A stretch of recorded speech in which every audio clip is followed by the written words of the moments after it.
Halo, Assalamualaikum warahmatullahi wabarakatuh. Berjumpa lagi dengan saya. Gimana kabarnya teman-teman? Semoga teman-teman dalam kondisi yang semakin sehat, semakin membaik, dan terus membaik hingga menuju sembuh. Amin ya robbal alamin. Oke, ini sekarang saya lagi ngechat saya sambil ya teman-teman, sambil ngobrol, sambil memotivasi teman-teman dalam menghadapi gangguan asam lambung, GERD, anxiety, psikosomatis. Maklum ya teman-teman, tukang lagi mahal, jadi saya ngechat sendiri ya. Ya kita sambil ngobrol-ngobrol ya. Jadi gini teman-teman, saya sebenarnya nggak ahli ngechat ya. Jadi tadi sudah saya chat ini ya di lapisan pertama, terus masih agak blontang-blonteng gitu ya karena nggak ahlinya. Ini jadi mau yang ke tahap kedua ya. Jadi untuk teman-teman ya tetap semangat ya. Lakukan aktivitas walaupun masih terbatas, nggak apa-apa teman-teman, dilatih ya. Jadi untuk penderita gangguan asam lambung, GERD, anxiety ini kan memang pulihnya atau sembuhnya itu kan berproses ya. Jadi teman-teman jangan nunggu sembuh total dulu baru teman-teman itu beraktivitas. Teman-teman itu harus melatih ya, melatih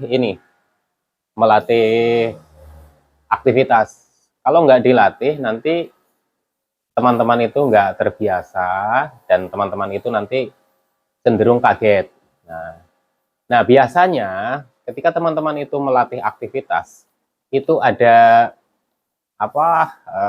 rasa-rasa yang muncul yang aneh gitu ya. Apalagi kalau di fase teman-teman itu baru keluar dari rumah. Itu biasanya yang dirasakan adalah teman itu merasakan gini, teman-teman itu merasakan yang seperti ketika kita melihat itu seperti dunianya itu nggak nyata. Gimana sih ya bayanginnya ya? Jadi gini, jadi seolah-olah itu kayak saya ada di sini, tapi seolah-olah lingkungan atau sekitar ya, lingkungan sekitar ini seperti tidak menyatu dengan saya. Saya dulu itu seperti itu ya. Dan mungkin kalau teman-teman sedang merasakan seperti ini, teman-teman nggak usah kaget. Itu hal yang wajar ya, itu hal yang biasa. Karena kenapa bisa seperti itu? Karena kita kan terlalu lama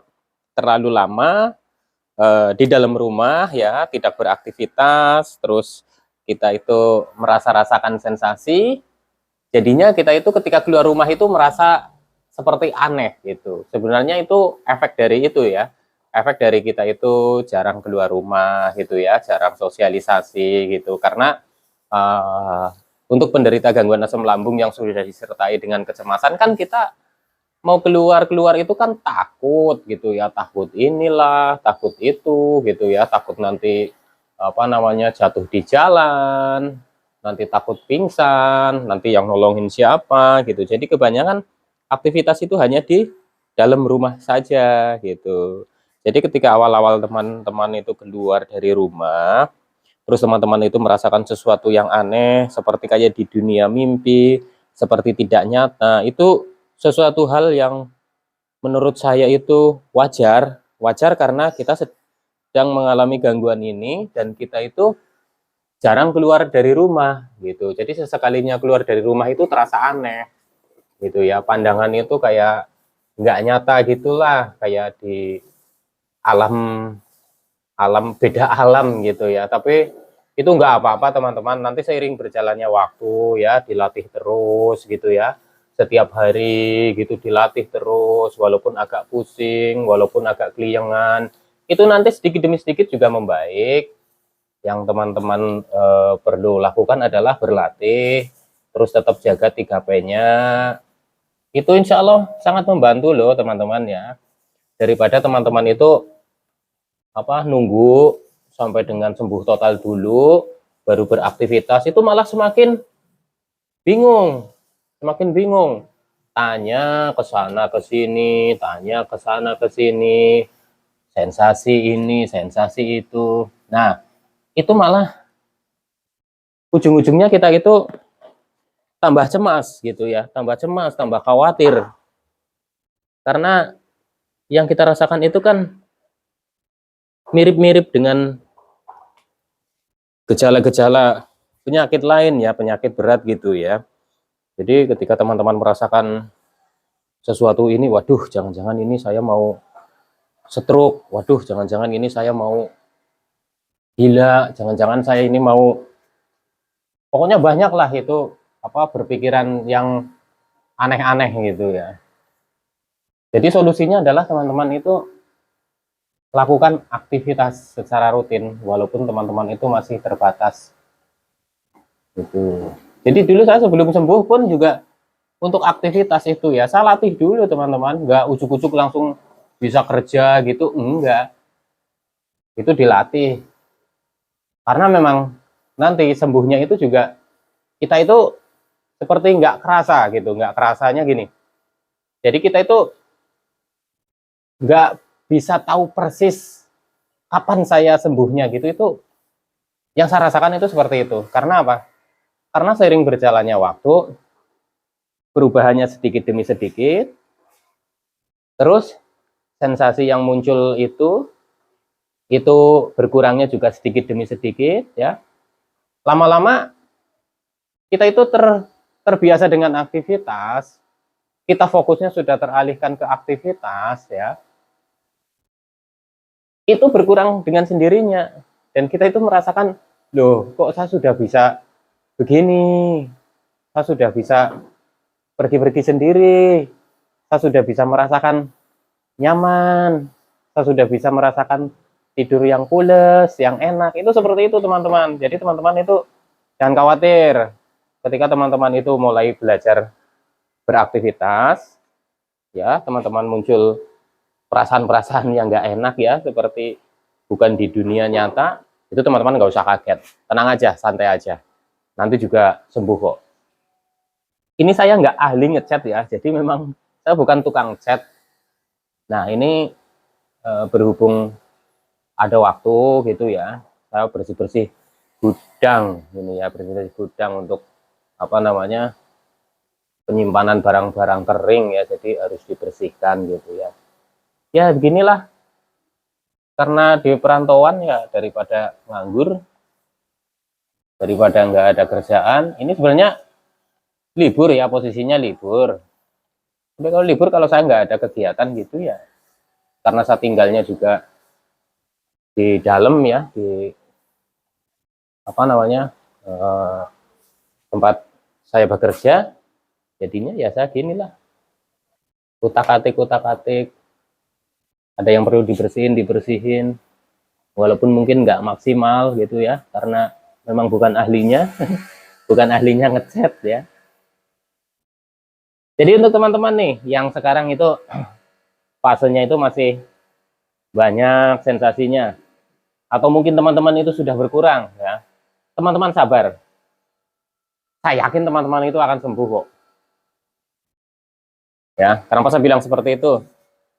Karena memang gangguan asam lambung ini ya, ini banyak dialami oleh orang-orang, dan banyak juga orang-orang yang sudah sembuh dari ini ya, dari gangguan ini.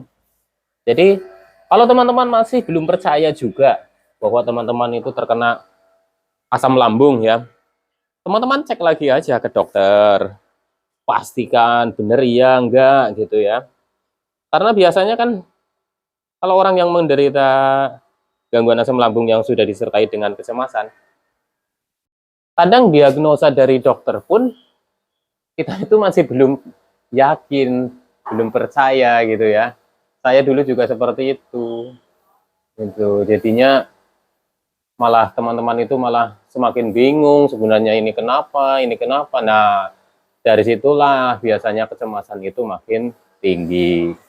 Kalau menurut saya solusinya kan udah banyak sekali, mentor-mentor di YouTube juga sudah banyak menyarankan kalau memang sudah didiagnosa oleh dokter 1, 2, 3 memang terkena asam lambung gitu ya, ya sudah, teman-teman nggak usah terlalu banyak berpikiran, wah jangan-jangan salah diagnosa, atau jangan-jangan saya terkena ini, terkena itu gitu ya.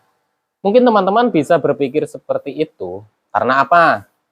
Satu, biasanya teman-teman itu banyak browsing ya, banyak browsing, teman-teman itu menanyakan ini apa namanya, gejala yang muncul. Nah jadi ketika teman-teman itu merasakan sesuatu hal, Yang diingat oleh teman-teman adalah apa? Hasil browsing itu, contoh misalkan nyeri di dada, atau nyesek, terus atau kepala itu pusing keliengan. Yang diingat oleh teman-teman adalah hasil pas waktu browsing. Itu keliengan disebabkan oleh ini gitu ya. Walaupun ada yang muncul karena asam lambung, itu cuma mungkin kan sedikit gitu ya. Dan teman-teman itu selalu nyantelnya yang ke penyakit yang berat gitu. Nah, itu biasanya itu seperti itu. Jadi, ketika teman-teman muncul sensasi, langsung berpikirnya, waduh, jangan-jangan saya ini, kena itu. Itu ya, makanya kurangin browsing. Ya, lakukan aktivitas. Kalau udah memang sama dokter didiagnosa asam lambung, pindah dokter lagi juga didiagnosa asam lambung, ya kita mesti apa? Dokter kan sudah ini, apa namanya? Sudah sekolah, diperiksa dengan banyak peralatan ya. Baik nanti teman-teman mau berobat herbal atau berobat dengan metode-metode yang lain ya terserah teman-teman, tapi kan memang kita didiagnosa itu terkena gangguan asam lambung ya, mungkin ada GERD yang sudah disertai dengan kecemasan. Ya kita mau apa lagi gitu ya. Kita mau mencari-mencari sendiri. Waduh, ini kayaknya bukan asam lambung deh. Ini kayaknya sakit ini, sakit itu, dan itu menebak-nebak sendiri, itu malah nggak bagus ya teman-teman ya. Sebenarnya nggak bagus karena apa? Karena itu akan semakin menambah panik, menambah cemas, menambah takut. Kenapa bisa seperti itu? Ya, kenapa bisa menambah panik? Kenapa bisa menambah kita itu takut? Ya, karena ya satu itu sesuatu hal yang sifatnya negatif itu pada saat kita itu mengalami gangguan asam lambung, GERD, anxiety, ya, psikosomatis, yang cepat terserapnya adalah sesuatu hal yang negatif-negatif.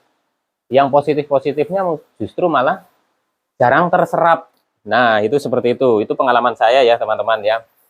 Jadi untuk teman-teman nih, ketika teman-teman sudah didiagnosa oleh dokter kena asam lambung atau GERD, nah ini teman-teman itu perlu konsisten nih untuk pengobatannya. Kalau memang dari dokter disarankan untuk berobat rutin, ya berobat. Ya, kalau teman-teman memang sudah dinyatakan oleh dokter, udah kamu nggak usah kontrol lagi karena ini sudah baik-baik saja. Nah, teman-teman tinggal ikutin arahannya saja. Tapi teman-teman masih belum yakin, tapi saya masih banyak sensasinya nih, masih keliengan, masih pusing, kadang itu panas di perut, kadang di dada itu terasa nggak enak, kadang napas itu ngos-ngosan. Nah, ini ya teman-teman, ini yang sering terjadi ya. Kata dokter nggak apa-apa, kata dokter hanya kena asam lambung. Saya bahkan ketika diobatin, saya mau kontrol lagi, udah nggak boleh lagi sama dokternya. Nah, berarti teman-teman itu tinggal menjaga 3P-nya, pola makannya diamati ya, diperbaiki lagi, pola hidupnya, jangan begadang ya, istirahat yang cukup, pola pikirnya kita ambil sesuatu yang positif-positif ya. Kalau kita sedang merasakan ini ya wajar, karena apa? Karena gangguan asam lambung memang sensasinya ya banyak seperti ini. Nah, itu seperti itu ya, itu cara saya itu seperti itu teman-teman ya. Terus ada yang nanya lagi, Mas, gimana saya mau istirahat teratur, bagaimana saya mau tidur sampai 7-8 jam. Orang penderita gangguan asam lambung kan boro-boro untuk bisa tidur selama itu. Bisa tidur aja sudah beruntung. Nah, ini ya teman-teman jangan sampai terjebak di posisi yang pemikirannya teman-teman itu seperti itu. Karena sesuatu hal yang tidak kita latih nanti tidak akan terbiasa. Contoh misalkan, teman-teman masih mengalami susah tidur atau sulit tidur, ya. Teman-teman itu rutinkan, bikin jadwal. Oh ya, jam sekian, udah makan sore, ya, udah maghrib, udah sholat maghrib, udah, terus sholat isya, udah. Nah, setelah itu ya, itu usahakan jadwalkan rutin ya, untuk tidur ya. Kalau memang masih susah, coba amati teman-teman. Mungkin teman-teman itu masih banyak mengalami beban pikiran, memikirkan sensasi-sensasi yang sering muncul. Nah, itu dikurangi ya teman-teman. Nanti itu lama-lama itu akan terbiasa ya. Nah, ketika teman-teman itu bilang, gimana saya bisa tidur? Saya itu susah tidur, sudah tidur aja sering kebangun. Nah, gitu ya. Kadang mempertanyakan gitu. Nah, kalau teman-teman itu mau tidur aja sudah pegang HP ya, itu nanti akan keterusan. Sudah pegang HP, lihat terus, matiin lagi, lihat lagi, matiin lagi, itu malah akan semakin menambah pusing ya. Jadi kalau teman-teman mau berlatih, supaya teman-teman itu bisa istirahatnya itu bisa maksimal ya, itu dijadwalkan. Kita harus disiplin. Karena kalau nggak disiplin, ini akan susah gitu ya. Jadi kasih jadwalnya saja ya. Sudah sholat isya ya, tadi sudah makan ya. Setelah 2 jam makan baru tidur gitu ya. Jangan baru makan terus tidur gitu ya. Itu nggak bagus juga untuk penderita asam lambung yang apa namanya untuk penderita GERD gitu ya. Itu nggak bagus juga teman-teman ya. Ini saya agak susah ini karena panjang. Maklumin ya teman-teman karena saya memang bukan ahlinya ngecat. Nah, kalau teman-teman itu sudah mulai disiplin seperti itu, saya yakin teman-teman itu nanti akan terbiasa ya, dan teman-teman itu akan apa namanya bisa tidur yang cukup ya. Karena saya pun dulu juga seperti itu gitu ya. Nah, teman-teman bilang nggak bisa tidur, tapi teman-teman main HP terus, yaitu tambah nggak bisa tidur lagi. HP digeletakin aja udah. Kalau perlu setelin musik aja, musik-musik yang bisa bikin kita itu rileks gitu ya, bisa relaksasi gitu ya teman-teman. Atau mungkin sambil dengerin cerita-cerita atau dengerin ceramah-ceramah gitu ya. Itu seperti itu gitu. Teman-teman nggak usah khawatir lah. Insya Allah gangguan asam lambung, GERD, dan anxiety yang teman-teman sedang sekarang rasakan, itu saya yakin teman-teman itu akan sembuh. Kenapa saya bilang seperti itu ya? Saya dulu merasakan sama seperti teman-teman ya. Merasakan sama seperti teman-teman. Seperti tidak ada harapan. Waduh, pokoknya banyak sekali sensasinya ya. Kalau tahu sensasi apa saja yang pernah saya alami, saya udah bikin videonya itu banyak sekali ya. Sensasi ini itulah, pokoknya dari ujung kaki sampai dengan ujung kepala. Belum lagi sensasi psikisnya. Tapi saya yakin kenapa teman-teman juga bisa sembuh ya. Kalau teman-teman itu disiplin. Intinya teman-teman itu disiplin. Teman-teman disiplin, teman-teman itu yakin ya, teman-teman punya tekad ya. Insya Allah nanti asam lambung, GERD, anxiety, psikosomatis yang teman-teman sedang alami ini akan sedikit demi sedikit membaik dan akan menuju kesembuhan ya. Amin ya rabbal alamin. Intinya teman-teman tetap semangat ya. Gangguan asam lambung, GERD, dan anxiety ini pemulihannya sedikit demi sedikit dan berproses. Dan itu teman-teman harus pahami itu. Dalam proses penyembuhan dan pemulihan, teman-teman juga harus sabar ya. Harus belajar memahami ya. Jadi bukan sensasi terus yang teman-teman itu apa namanya pikirkan dan teman-teman itu bingung sebenarnya ini dari mana, ini dari faktor apa, dari lain-lain dan sebagainya. Teman-teman sebenarnya sudah tahu jawabannya. Sensasi itu muncul karena teman-teman itu mengalami gangguan asam lambung yang sudah disertai dengan kecemasan bahkan psikosomatis. Nah, dari situlah teman-teman bisa apa namanya ambil pilihannya ya. Bagaimana saya harus memahami gangguan asam lambung, GERD, dan anxiety ini? Teman-teman itu dimulai dari mana dulu ya? Kalau saya dulu memang saya yakinkan lagi ya ke dokter, saya periksa, pokoknya saya mau diperiksa semuanya. Saya terkena apa ya? Itu sama jawabannya, terkena asam lambung, GERD ya.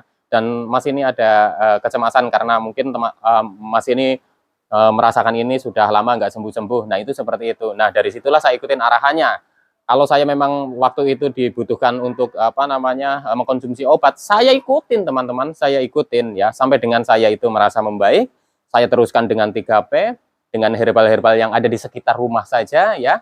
Dan untuk apa namanya kecemasannya itu memang sedikit demi sedikit itu menurun sesuai dengan apa namanya sensasi fisik yang menurun, kecemasannya juga menurun ya, kecemasan yang berlebihnya itu alhamdulillah bisa dikendalikan dan bisa mulai pede lagi, percaya diri lagi, bisa beraktivitas lagi ya teman-teman ya. Dan itu prosesnya memang tidak mudah ya. Ini kenapa saya bilang ke teman-teman ini tidak mudah karena biasanya pada saat kita mengalami gangguan asam lambung, GERD, dan anxiety ini ya, jangankan untuk melatih ini, melatih itu, melatih dari satu saja ya, melatih dari satu kita belajar keluar rumah aja itu dengan apa namanya dengan segala perjuangan, dan itu bisa bikin kita itu juga apa namanya kendor semangatnya. Kadang teman-teman juga sudah, oh saya sudah agak membaik, kok kumat lagi atau drop lagi, itu aja bikin down semangatnya. Tapi tenang teman-teman, selagi teman-teman punya niat, teman-teman itu yakin, teman-teman itu konsisten ya menjalani 3P, insya Allah teman-teman akan segera membaik dan sembuh. Amin ya robbal alamin. Oke teman-teman ya, ini saya itu sudah ngelapisin set yang kedua ya. Nanti ini karena berantakan sekali nih, wah tuh ya ini apa namanya untuk penyimpanan ya, tuh yang lagi dicuci-cuci itu di sana di luar gitu. Nanti saya mau tata lagi di sini, saya bersihkan, saya rapikan gitu ya. Oke teman-teman ya, sekian dulu ya, insya Allah nanti saya bikin lagi videonya ya. Teman-teman tetap semangat ya. Salam sehat jasmani dan rohani. Wassalamualaikum warahmatullahi wabarakatuh.